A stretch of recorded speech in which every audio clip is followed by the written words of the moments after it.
সম্মানিত উপস্থিতি, এখন আপনাদের সামনে পবিত্র বাণী পাঠ করবেন হাফেজ মোহাম্মদ ইসমাইল।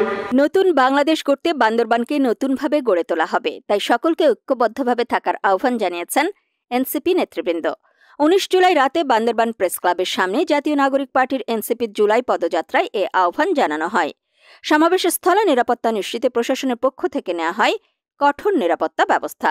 সমাবেশে জাতীয় নাগরিক পার্টি এনসিপি আহ্বায়ক নাহিদ ইসলাম, নাসিরউদ্দিন পাটোয়ারি, হাসনাত আবদুল্লাহ, রাফি সহ বেশ কজন শীর্ষ নেতা বক্তব্য রাখেন।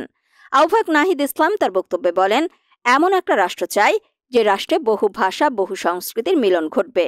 সকল জনগোষ্ঠীর সাংস্কৃতিক এবং ধর্মীয় অধিকারের প্রতি শ্রদ্ধা রাখার পাশাপাশি জাতিগোষ্ঠীর সংস্কৃতি, ঐতিহ্য, অখণ্ডতা রক্ষা হবে।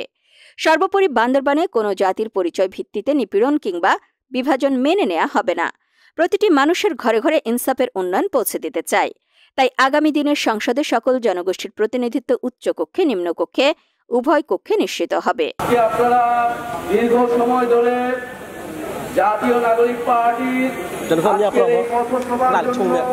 অপেক্ষা করে আছেন। সংগ্রামী বন্ধুগণ, এনসিপি নেতা রাফি বলেন, যারা দিল্লি পালিয়ে গেছেন তাদেরকে কাঠ গড়ায় দাঁড় করাবো। যারা দেশের মানুষ ভাই বোনদের মেরেছে তাদেরকে কাঠ গড়ায় দাঁড়াতেই হবে। আমরা বিচার ও সংস্কারে একমত, বিচার এবং সংস্কারের পরে নির্বাচনের আগে তথাকথিত নির্বাচন চাই না। নাসিরউদ্দিন পাটোয়ারি বলেন, বান্দরবানে যে শিক্ষা ব্যবস্থা রয়েছে সেই শিক্ষা ব্যবস্থা উন্নতি না করে গত 15 বছর ধরে নিজেদের পকেট ভরাতে বান্দরবানবাসীদের সুবিধা থেকে বঞ্চিত রেখেছে। বর্তমানে এই জেলার জনগোষ্ঠীর সমস্যা রয়েছে। ভবিষ্যতে যদি সরকার গঠন করি আমরা, তাহলে নতুন বাংলাদেশ গড়তে বান্দরবানকে নতুনভাবে গড়ে তোলা হবে। তাই সকলকে ঐক্যবদ্ধভাবে থাকার আহ্বান জানান নাসিরউদ্দিন পাটোয়ারি। ইনশাআল্লাহ আমরা মনে করি বাংলাদেশের ইতিহাসের সবচেয়ে মেধাবী এবং সবচেয়ে বড় সন্তানগুলো জাতীয় নাগরিক পার্টির নেতৃত্বে, জাতীয় নাগরিক পার্টির ব্যানারে রাজনীতি করতে আসছে। দেশীয় কিংবা বিদেশীয় এমন কোন শক্তি নাই যারা এই প্রজন্মকে রুখে দিতে পারবে। আমরা আমাদের চূড়ান্ত বিজয়ে সামিল হব ইনশাআল্লাহ। আশা করি আমাদের বান্দরবানবাসী আমাদের সেই চূড়ান্ত মিছিলে আমাদের সাথে থাকবেন। প্রিয় বান্দরবানবাসী, এই মুহূর্তে দক্ষিণাঞ্চলের মুখ্য সমন্বয়ক হাসনাত আবদুল্লাহ বলেন, বান্দরবানে বিভিন্ন জাতিসত্তার মিলন ঘটলেও দুঃখজনক বিষয় যে সেটির সাংবিধানিক স্বীকৃতি পাননি।